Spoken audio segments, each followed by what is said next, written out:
ጤና ይስጥልን ተመልካቾች ከትግራይ ቴሌቪዥን የሚተላለፍ የአማርኛ ቋንቋ ዜናችን አሁን ጀምሯል። ከዜናዎቹ ጋር በእምነት ሰለሞን ነኝ። በቅድሚያ ጠቅላይ ሚኒስትር አብይ አህመድ ለትግራይ ጊዜያዊ አስተዳደር ፕሬዝዳንት ለመሾም ህዝቡ ጥቆማ እንዲሰጥ መጠየቃቸውን ተከትሎ ህወሓት የፕሪቶሪያ ስምምነትን የሚቃረን የተናጠል ውሳኔዎችን እያሳለፈ ነው ሲል ትላንት መጋቢት 17 ቀን 2017 ዓ.ም ባወጣው መግለጫ ተቃወመ። መግለጫውን ታደሰ ልጅ ዓለም እንደሚከተለው ያቀርበዋል። ህወሓት ትላንት መጋቢት 17 ቀን 2017 ዓ.ም ማታ ላይ ባወጣው መግለጫ የፕሪቶሪያው ስምምነት ከተፈረመ 2 ዓመት ተኩል እንደሆነው በማስታወስ በህወሓትና በትግራይ በኩል ስምምነቱ በፍጥነት እንዲፈጸም ተሰርቷል ብሏል። በኢትዮጵያ መንግስት በኩል ሊፈጸም የሚገባቸው በተለይ ለትግራይ መብትና ደህንነት የሚመለከቱ ወሳኝ የስምምነቱ ይዘቶች የመፈጸም ተግባር ሳይሆን በስምምነቱ የሌሉ ጉዳዮች በብቸኝነት በትግራይ ላይ በመጫንና የሰላም ሂደቱ በሚጎዳ ተግባራት ተጠምዶ ይገኛል ብሏል መግለጫው። በተለይም የፕሪቶሪያው ስምምነት አንቀጽ 10 መሰረት የትግራይ ጊዜያዊ አስተዳደር በህወሓትና በኢትዮጵያ መንግስት ስምምነት እንደሚቋቋም የሚደነግግ ቢሆንም በትግራይ የተቋቋመው ጊዜያዊ አስተዳደር የፕሪቶሪያው ስምምነት ውጤት እንጂ የኢትዮጵያ መንግስት የተናጠል ውሳኔ ውጤት ባለመሆኑ አሁን ላይ ይህ የሚጥስ እንቅስቃሴ እየተደረገ ይገኛል ሲል ህወሓት በመግለጫው አስታውቋል። ይህ እንዳለ ሆኖም ባለፉት ሳምንታት የኢትዮጵያ መንግስትና ህወሓት በነበራቸው ግንኙነቶች በጊዜያዊ አስተዳደር የቆየው ፕሬዝዳንት ማንሳቱን ተከትሎ በአተካኩ ዙሪያ በመነጋገር እስካሁን ያለው የጊዜያዊ አስተዳደር አፈጻጸም በመገምገም ፕሬዝዳንቱን ለመቀየር በስምምነት ተደርሶ እንደነበር አስታውሰዋል። ስለሆነም ጀነራል ታደሰ ወረደ ፕሬዝዳንት እንዲሆን የህወሓት ማዕከላዊ ኮሚቴ ወሰነ ሲሆን በኢትዮጵያ መንግስት በኩል ተቀባይነት አግኝቷል ብሏል በመግለጫው። ይሁን እንጂ እንደ ስምምነቱ ወደ ጎን በመተው በጠቅላይ ሚኒስትር ጽህፈት ቤት የተጣራው የጥቆማ ጥሪ ፕሬዝዳንት የመሾም ስልጣን የጠቅላይ ሚኒስትሩ የተናጠል ውሳኔ የሚያስመስልና የፕሪቶሪያው ስምምነት የሚጥስ አካሄድ ስለሆነ ተቀባይነት የለውም ብሏል ህወሓት በመግለጫው። ህወሓት በተደጋጋሚ እንደገለጸው ዋናው ትኩረት የፕሪቶሪያው ስምምነት ይዘቶች ማለትም በወራሪ የተያዙ አካባቢዎች ነፃ እንዲወጡ፣ በመከራ ላይ የሚገኙ የተፈናቀሉና የተሰደዱ ዜጎች ወደ ቀያቸው እንዲመለሱ፣ የትግራይ ሉዓላዊነት እንዲረጋገጥ፣ ፍትህና ተጠያቂነት እንዲነግስ፣ የተለያዩ ጉዳት የደረሰባቸው እንዲካሱ፣ የመልሶ ማቋቋምና ልማት እንዲፋጠን፣ በትግራይ የተመረጠ መንግስት እንዲኖር ርብርብ እንዲደረግና ተዛማጅ ተግባሮችን በስምምነት መሰረት እንዲፈጸም ህወሓት ጥሪውን አቅርበዋል። በትግራይ ከጦርነቱ በፊት በስነ ተዋልዶ ጤና ዘርፍ ተመዝግቦ የነበረውን ውጤት በማሻሻል የእናቶችና የህፃናት ሞት ለመቀነስ በጋራ ሊሰራ ይገባል ተባለ። ይህ የተባለው የትግራይ ጤና ቢሮ ከጤና ሚኒስቴር እንዲሁም ፒኤስአይ ጋር በመተባበር በስነ ተዋልዶ በጤናና ቤተሰብ ዙሪያ በክልሉ መነቃቃትን ለመፍጠር ከምሁራን ከሃይማኖት አባቶችና ከተለያዩ የማህበረሰብ ክፍሎች ጋር የምክክር መድረክ ባካሄደበት ወቅት ነው። ፍሬወት ወልደመድህን ተጨማሪ ይዛለች። የጤና ቢሮ ከጤና ሚኒስቴር እንዲሁም ፒኤስአይ ጋር በመተባበር በስነ ተዋልዶ ጤናና ቤተሰብ ዙሪያ በክልሉ መነቃቃትን ለመፍጠር ከምሁራን ሃይማኖት አባቶችና ከተለያዩ የማህበረሰብ ክፍሎች የምክክር መድረክ ተካሂዷል። በመድረኩ የተገኙት በትግራይ ጤና ቢሮ የእናቶች ህጻናትና የአፍላ ወጣቶች አስተባባሪ ዶክተር ገብረ ሐዋርያ ገብረ ማርያም ትግራይ ከጦርነቱ በፊት የስነ ተዋልዶ ባለሙያዎች ከማህበረሰቡ ጋር በመተባበር በተሰሩ ስራዎች አመርቂ በሚባል ደረጃ ለውጥ የነበረ ቢሆንም ነገር ግን ከጦርነቱ በኋላ የመድኃኒት ይሁን ማህበረሰቡ ተከታትሎ ግንዛቤ ማስጨበጥ ረገድ ውስንነት በመኖሩ የእናቶችና ህፃናት ሞት ከፍ እንዲል ያስችላል ብለዋል። ቅድመ ኺናትን ድሕሪ ኺናትን ክትሪኦ ተለኻ ዝተፈላለዩ መዐቀንታት ኣለዉ። ሓደ ግዜ ዝዮ ነይሩ ክትብለ ይትኽእልን ግን ተናእሰ ብዝተፈላለየ መሰር ተረጋግአ ናይ ስርዓት ጥዕና ነይሩ ማለት ከጦርነት በፊት የተረጋጋ የጤና አገልግሎት ነው የነበረው። ይህ ማለት በፈለግነው ሰዓት የፈለግነውን ህክምና አገልግሎት የሚፈልጉት የወሊድ መከላከያ መድኃኒት ማግኘት የሚቻልበት ምንም አይነት የጸጥታም ይሁን የትራንስፖርት ችግር የማይታይበት ሁኔታ ነበር። አሁን ላይ ያለው ግን የሚታወቅ ነው። የመድኃኒት አቅርቦት ጨምሮ በማህበረሰቡ ግንዛቤ ማስጨበጫ ላይ ችግሮች አሉ። ይህን ለመቅረፍ ከሚመለከታቸው አካላት ጋር እየሰራን እንገኛለን። ችግሩ ግን በጣም ሰፊ ነው። በመድረኩ ተገኝተው ንግግር ያደረጉት በጤና ሚኒስቴር የስነ ተዋልዶ ጤና የቤተሰብ እቅድ የአፍላ ወጣቶች ፕሮግራም ኃላፊ ዶክተር አለማየሁ ወንድሙ በበኩላቸው በስነ ተዋልዶ ጤና ላይ በመስራት የእናቶችና ህፃናት ሞት ለመቀነስ የጤና ሚኒስቴር ከአጋዥ ድርጅቶች ጋር በመሆን አስፈላጊውን ድጋፎች ለማድረግ ዝግጁ መሆናቸውንም ተናግረዋል። ለዚህ አንዱ እንግዲህ በተለይ ስነ ተዋልዶ ጤና ላይ መስራት ነው። እንግዲህ የእናቶች የጤናማ እናትነት ወርን እኔም እዚህ መጥቼ ነበርኩኝ፣ አብረን አክብረናል። አሁንም ደግሞ ትኩረት አድርገን የመጣ ነው ለዚህ ነው። እንዲሁም የተለያዩ አጋር ድርጅቶች ደግሞ የትኛው ድርጅት አጋር ድርጅት ሲመጣ ትኩረት የምናደርገው ትግራይ ክልል ነው። ምክንያቱም በግጭት የወደሙ ነገሮች አሉ። ህብረተሰቡ ብዙ ነገር ያስፈልገዋል፣ ግንዛቤ ያስፈልገዋል። ጤና ባለሙያዎችም ደግሞ ብዙ ነገር ያስፈልጋቸዋል። ለዚህን ከማድረግ አንጻር ደግሞ ትኩረት አድርገን እየሰራን ያለነው ትኩረት የምናደርገው አንደኛ የተለያዩ አጋር ድርጅቶች መጥተው እዚህ ጋር ድጋፍ እንዲያደርጉ ከማድረግ አንጻር፣ ሁለተኛ ደግሞ በግብአት ከማገዝ አንጻር፣ እንዲሁም በስልጠናዎች ከማገዝ አንጻር፣ እንዲሁም በተለያዩ ሎጂስቲክ ሰፖርትም ደግሞ ከማድረግ አንጻር ጤና ሚኒስትርም ትኩረት ጤና ሚኒስትር እንደባጠቃላይ እንዳመራሩ እኛም ቴክኒካሊ እኛም ደግሞ ትኩረት አድርገን እየሰራንበት ያለበት ሁኔታ ነው። በፒኤስአይ ኢትዮጵያ የራይዝ ፕሮግራም አስተባባሪ አቶ ስዩም አጥሌ በበኩላቸው ድርጅታቸው ስማርት ስታር በሚል በአፍላ ወጣቶች ላይ ግንዛቤ ማስጨበጥ ላይ ባለፈው ዓመት በ10 ወረዳዎች በሰራው ሰፊ ስራ የተሻለ ለውጥ ማስመዝገቡን በመግለጽ በቀጣይ 3 ዓመታት በሌሎች ወረዳዎች ለማስፋፋት እየሰሩ መሆናቸውንም ተናግረዋል። በፒኤስአይ በኩል ይህንን ፕሮግራም በቴክኒክ በዋናነት የምንደግፍ ሲሆን ጤና ሚኒስቴርና የክልሉ ጤና ቢሮ ያሉት ተቋማት በመላ ፕሮግራሙን የሚተገብሩ ይሆናሉ።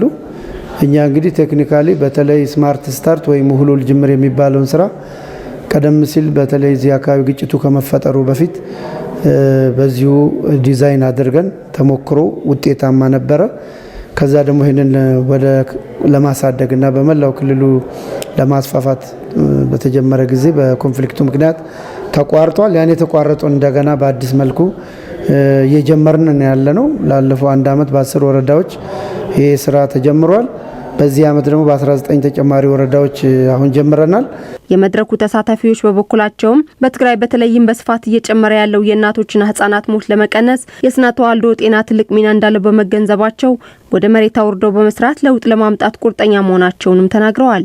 ካብዚ ፕሮግራም ዚ ወይ ካብዚ ወርክሾፕ ዚ ሰማዕዎ በዚህ መድረክ የተገነዘብኩት ነገር በትግራይ ከጦርነቱ ጋር ተያይዞ የቤተሰብ ምጣኔ ወይም የወሊድ መቆጣጠሪያዎች ዙሪያ ችግር እንዳለ ነው። ይህ ችግር ደግሞ በእናቶችና ህጻናት ሞት ከፍ እንዲል የራሱ ሚና ስላለው በዚህ ዙሪያ በመስራት እናቶቻችንና ህጻናትን ሞት መቀነስ ስለሚቻል የእናቶችና ህጻናት ሞት መቀነስ ስለሚቻል መረባረብ እንደሚገባንና በእኔ በኩል ዝግጁ መሆኔን መግለጽ ወዳለሁ። ዩኒሴፍ ከትግራይ ጤና ቢሮ ጋር በመሆን በትግራይ በጦርነቱ በጤና ተቋማት ላይ የደረሰው ጉዳት መልሶ ለመገንባት አስፈላጊውን ድጋፍ እንደሚያደርግ ቃል ገብቷል። ዩኒሴፍ የገለጸው ከ35,000 በላይ ለሚሆን ማህበረሰብ የሕክምና አገልግሎት ሲሰጥ የነበረው በትግራይ ሰሜን ምዕራብ ዞን ታህታይ ቆራር ወረዳ የሚገኝ በጦርነቱ ከፍተኛ ውድመት የደረሰበትን የበለስ ጤና ጣቢያ ጥገና ስላልተደረገለት በማህበረሰቡ ላይ ያደረሰ ያለው ችግር በተጎበኘበት ወቅት ነው። የመለስ አባዲ ዘገባ ነው። ታሪክ ፍስሐ ተመልክተዋለች። በትግራይ የጄኖሳይድ ጦርነት ወቅት በርካታ የጤና ተቋማት ሆነ ተብሎ በጄኖሳይድ ኃይሎቹ እንዲወድሙ መደረጉን የሚታወቅ ነው። በትግራይ ሰሜን ምዕራብ ዞን በታህታይ ቆራሮ ወረዳ በለስ ከተማ ውስጥ የሚገኝ ጤና ጣቢያም ውድመት ከደረሰባቸው የትግራይ ጤና ተቋማት አንዱ ነው። ታዲያ የትግራይ ጤና ቢሮና የዩኒሴፍ አመራሮች ወደ ጤና ጣቢያው በመሄድ ጉብኝት አድርገዋል። የታህታይ ቆራሮ ወረዳ የጤና ጽሕፈት ቤት ኃላፊ አቶ አማኑኤል መኮንን ጤና ጣቢያው ለበርካታ ወገኖች አገልግሎት ይሰጥ እንደነበር አስታውሰው በደረሰው ውድመት ሳቢያ ግን ማህበረሰቡ የሕክምና አገልግሎት ለማግኘት መቸገሩንና ለእንግልት እየተዳረገ መሆኑን ይገልጻሉ። ክልተ ብሎክ ተሪፈን ዘላት 4 ብሎክ አካባቢ ግን ሙሉ ስለስተቃጸለ 4 ብሎክ ሙሉ ህንጻ ሙሉ በሙሉ ነው ተቃጥሎ የወደመው። የቆሩት 2 ብሎኮች ብቻ ናቸው። በዚህ ምክንያትም ለአገልግሎት የማይመች ሁኔታ ላይ ነው ሆነን እየሰራን ያለነው። ይህንን ተከትሎም በአቅራቢያ የሕክምና አገልግሎት ያገኘ የነበረው የአካባቢው ማህበረሰብ እየተንገላታ ነው ያለው። ከጤና ጣቢያ ሪፈር ተጽፎለት መሄድ የነበረበት ታካሚም ባለው ችግር ምክንያት ያለ ሪፈር ወረቀት ለመሄድ ተገደዋል። የሕክምና ባለሙያዎችም አገልግሎት መስጠት እየፈለጉ ስራቸውን በአግባቡ እንዳይሰሩ አድርገዋል። ስለዚህም ያለውን ችግር በደንብ በመረዳት ህዝባችንን ከእንግልት እንዲድን የሕክምና ባለሙያዎች አስፈላጊውን አገልግሎት ለመስጠት እንዲያስችለው ጤና ቢሮ ከባለድርሻ አካላት ጋር በመሆን እየሰራው ያለውን ስራ አጠናክሮ በመቀጠል አስቸኳይ የሆነ መፍትሄ ተደርጎለት ማህበረሰባችን በአቅራቢያው አገልግሎት እንዲያገኝ እንዲደረግ ነው የምጠይቀው። የበለስ ጤና ጣቢያ ውድመት ምን ያህል እንደሆነ በድርጅታቸው እንደተጠናና ለጤና ጣቢያው ዳግመ ግንባታ አስፈላጊውን ድጋፍ እንደሚያደርጉ የገለጹት ደግሞ በጤና ጣቢያው የደረሰ ውድመት ተዘዋውሮ የተመለከቱት የዩኒሴፍ ተወካይ ዶክተር ዳንኤል ጋመና ናቸው።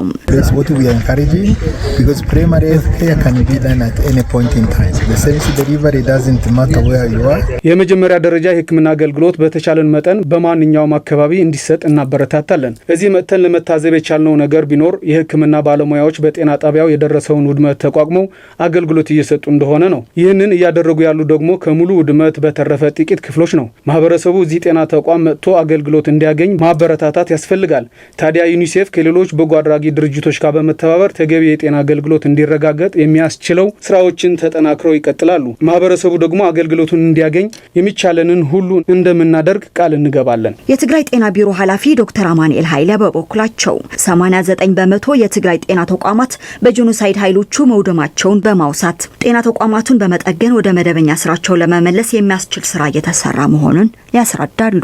ካለ 17 ጥዕና ትካላት ንምጽጋን ቃል አትወመለው 17 የሚሆኑ የጤና ተቋማትን ለመጠገን ቃል ገብተውልናል። ከነዚህ እንዲጨምሩልን እየጠየቅን ነው። አሁን በምንገኝ በለስ ጤና ጣቢያ ተገኝተን ጉብኝት አድርገናል። ከዚህ በፊት በወረቀትና በፎቶ የደረሰውን ውድመት ያውቁታል። አሁን ደግሞ በአዲስ አበባ የሚገኝ ዋና የዩኒሴፍ ቢሮ ውስጥ የሚገኙ ከፍተኛ ኃላፊዎች የሚገኙበት ቡድን በአካል በመምጣት ያለውን ሁኔታ ጎብኝተዋል። ከሙሉ ውድመት ተርፈው አገልግሎት እየሰጠባቸው ያሉ ክፍሎችም ቢሆን 70 በመቶ የሚሆነው የብሎኮች ህንጻ ወድመዋል። ስለሆነም ሙሉ በሙሉ መሰራት ያስፈልገዋል። ስለሆነም ይህንን ጎብኝተው ከሄዱ በኋላ በውሳኔያቸው ውስጥ ያካቱታል የሚል ነው የምንጠብቀው። በመጀመሪያ እንጠግነዋለን ብለው እንዲወስኑ ነው የምንፈልገው። ከወሰኑ በኋላ ደግሞ ጨረታ አውጥተው አሸናፊ ኮንትራክተር ቀጥረው ወደዚህ ቦታ መጥቶ አስፈላጊውን ጥገና እንደሚሰራ ነው ተስፋ የምናደርገው። በሌሎች አካባቢዎችም እንዲህ ነው እያደረግን ያለ ነው። ዩኒሴፍ በጎ አድራጊ ድርጅት በትግራይ ሰሜን ምዕራብ ዞን በዛናና ለዓላይ ቆራሮ ወረዳዎች ወድመው የነበሩት 4 የጤና ተቋማትን ጠግኖ አገልግሎት እንዲሰጡ ማድረጉን የሚታወስ ነው። የመቀለ አጠቃላይ ሆስፒታል የላቦራቶሪ ማሽኖች ለምርመራ የሚያገለግል የሪኤጀንት እጥረት እያጋጠመው በመሆኑ አገልግሎት መስጠት ሊያቆም መሆኑን አስታወቀ። ሆስፒታሉ ያጋጠመውን የበጀት እጥረት ተከትሎ እያንዳንዱ አገልግሎት ላይ ጭማሪ ከማድረግ በተጨማሪ የነጻ ሕክምና አገልግሎቱንም ወደ ክፍያ እስከ መቀየር የደረሰ እርምጃ ሊወስድ እንደሚችል አስታውቋል። ለተስፋ ዝጊ አስበይ ዘገባ ፍርቱና ገብሩ። በባለፉት ዓመታት ከጊዜ ወደ ጊዜ ጥሩ ለውጥ በማምጣት የተሻለና ሰፊ የሕክምና አገልግሎት እየሰጠ የመጣው የመቀለ አጠቃላይ ሆስፒታል በአሁኑ ሰዓት ግን አገልግሎቱን መስጠቱን እየቀነሰ መጥቷል። በ2014 ዓ.ም ከ15 የማይበዛ የተለያዩ ቀላል የምርመራ አይነቶች ሲሰጥ የነበረው የመቀለ ሆስፒታል ከፕሪቶሪያው የሰላም ስምምነት በኋላ አገልግሎቱን በማስፋት ከ75 በላይ የተለያዩ ምርመራዎች ሲሰጥ መቆየቱ ይታወቃል። ሆስፒታሉ አሁን ላይ ባጋጠመው የሕክምና ቁሳቁስ እጥረት ምክንያት የምርመራ አገልግሎቱን መስጠት አልቻለም። እኔ ወደዚህ ከመጣው 3ኛ ቀኔ ነው። አብዛኛው ጊዜ እዚህ የለም ደጅ ሂዱ እንባላለን። ደጅ ደግሞ ከአቅማችን በላይ ስለሚሆን እንተዋለን። ለላቦራቶሪ ምርመራ ጌርና የላቦራቶሪ ምርመራ ስናደርግ የቀረውን በውጭ እንድናሰራ ይነግሩናል። ሆኖም በውጭ ክፍያው ከአቅማችን በላይ ነው። በመቀለ አጠቃላይ ሆስፒታል የላቦራቶሪ ባለሙያ በአግባቡ ስራቸውን ለመስራት የሚያገለግሉ ትላልቅ ማሽኖች ቢኖሩም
በአይደር ሪፈራል ሆስፒታል ይገኝ የነበረው የፊዚዮቴራፒ የሕክምና የትምህርት ክፍል ከሪች አዘር ፋውንዴሽን የተባለ ድርጅት በተገኘ ገንዘብ ድጋፍ እድሳት ተደረገለት። በሕክምና ቁሳቁስና የባለሙያዎች ስልጠና ድጋፍ እያደረገ የቆየው ሪች አናዘር ፋውንዴሽን አሁንም ባደረገው የ5000 ዩሮ ድጋፍ የፊዚዮቴራፒ የሕክምና ትምህርት ክፍል እድሳት ሊደረግለት ችሏል። የአይደር ሆስፒታል የህዝብ ግንኙነት ክፍል በላከው መግለጫ የሆስፒታሉ አመራሮችና ሰራተኞች የተሰሩ ስራዎችን በመጎብኘት የተደረገላቸው ድጋፍ በማመስገን በቀጣይ አገልግሎቱን ተደራሽ ለማድረግ የአቅም ግንባታ ስልጠና እንዲሰጥ ሲሉም ጥሪያቸውን አቅርበዋል።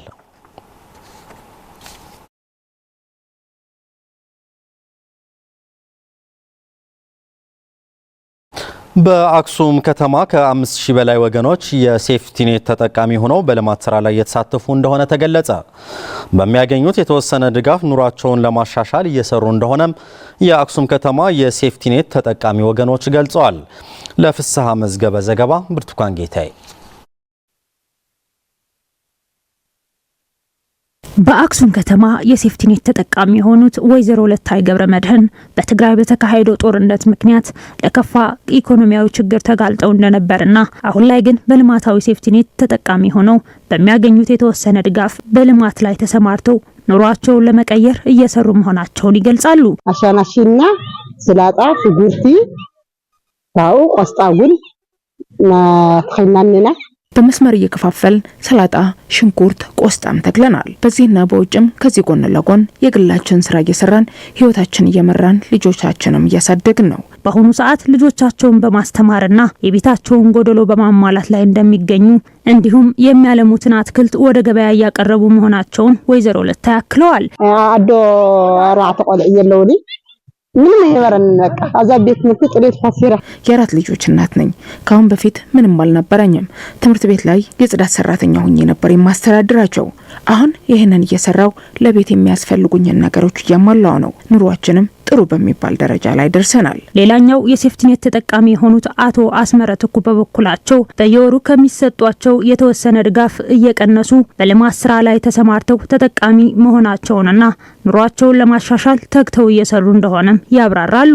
905 ለሐደ ሰብ ነከፈልና በዚህና ተከፈልና ለአንድ ሰው 905 ብር ነው የምንከፍለው። ከነዚህም የተወሰኑ እንቆጥባለን። ከዚያ የተረፈውን ግማሹን ለቤት የቀረውን ደግሞ ለዚህ ስራ እያደረግን ነው የምንኖረው። በልማት ስራ ላይ መሰማራት አለብን፣ መንግስትም ይደግፈናል በሚል እየሰራን ነው እዚህ የደረስ ነው። የአክሱም ከተማ የምግብ ዋስትና ማረጋገጥ አስተባባሪ ለተ ሚካኤል ኪዳነ ማርያም በከተማዋ በተለያዩ ምክንያቶች ለከፋ ችግር የተጋለጡ ከ6000 በላይ ወገኖች የሴፍቲኔት ተጠቃሚ እንዳሉና ከነዚህም ውስጥ 5000 ወገኖች በልማት ስራ ላይ እየተሳተፉ ተጨማሪ ገቢ ለማግኘት እየተንቀሳቀሱ እንደሆነ ያስረዳሉ።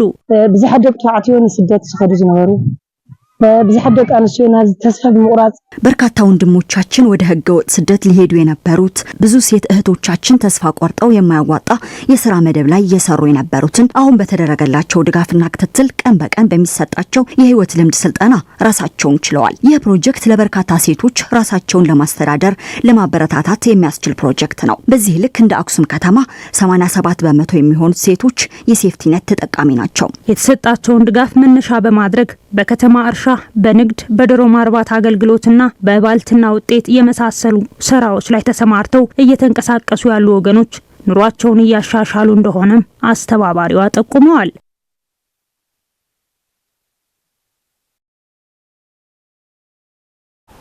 በመጨረሻ የደቡብ ሱዳን ፕሬዝዳንት ሳልቫኪር የረጅም ጊዜ ተቀናቃኝ የሆኑት የአገሪቱ ተቀዳሚ ምክትል ፕሬዝዳንት ሪክ ማቻር በቁም እስር ላይ እንደሚገኙ ፓርቲያቸው አስታወቀ። በአገሪቱ የመከላከያ ሚኒስትርና ከፍተኛ የደህንነት ኃላፊዎች የተመራ ቡድን ትናንት ረቡዕ በዋና ከተማዋ ጁባ ወደሚገኘው የሪክ ማቻር መኖሪያ ቤት መግባቱንና የምክትል ፕሬዝዳንቱን ጠባቂዎች ትጥቅ ማስፈታቱን ተቃዋሚው የሱዳን ህዝቦች ነጻነት እንቅስቃሴ ገልጿል። ዶክተር ማቻር በቁም እስር ላይ ስለመሆናቸው የአገሪቱ መንግስት ግን እስካሁን ድረስ በጉዳይ ላይ ያለው ነገር የለም ሲል ቢቢሲ ዘግቧል። ባለፉት ሳምንታት በሪክ ማቻርና በፕሬዝዳንቱ ሳልቫኪር መካከል ያለው ግጭት እየተካረረ መምጣቱን ተከትሎ የተባበሩት መንግስታት ደቡብ ሱዳን ወደ እርስ በርስ ጦርነት ለመመለስ ጫፍ ላይ መሆኗን በዘገባው አስታውሷል። ግልጽ ባልሆኑ ክሶች የእስር ማዘዣ ተሰጥቶታል ሲሉ ታንግ ባወጡት መግለጫ የገለጹ ሲሆን ድርጊቱንም ግልጽ የህገ መንግስትና የተሻሻለው የሰላም ስምምነት ጥሰት በማለት ጠርተውታል። አክለውም የተቀዳሚ ምክትል ፕሬዝዳንቱ ሂደቱን ያልጠበቀ እስር የህግ የበላይነትን የሚሸረሽርና የአገሪቱን መረጋጋት ስጋት ላይ የሚጥል ነውም ብለዋል። የሪክ ማቻር እስር መዘገቡን ተከትሎ በደቡብ ሱዳን የሚገኘው የተባበሩት መንግስታት ተልዕኮ አገሪቱ ወደ ጦርነት የምትመለስ ከሆነ ባለፉት 7 ዓመታት በብዙ ልፋት የተገኙ ውጤቶችን የማጣት ስጋት ላይ እንደምትወድቅ አስጠንቅቋል። ቀውሱንም ተከትሎ የብሪታንያና አሜሪካ ኤምባሲዎች የዲፕሎማቲክ ሰራተኞቻቸውን ቁጥር እየቀነሱ ሲሆን ዜጎቻቸውን አገሪቱን ለቀው እንዲወጡ ማሳስበዋል። በአገሪቱ ውጥረት የተባባሰው በነዳጅ ሀብት በበለጸገው የላይኛው ናይል ግዛት በምትገኘው በሰሜናዊቷ ከተማ ናስር ለሁለቱ ተቀናቃኝ ፖለቲከኞች ታማኝ የሆኑ ኃይሎች ግጭት ውስጥ መግባታቸውን ተከትሎ ነውም ተብሏል።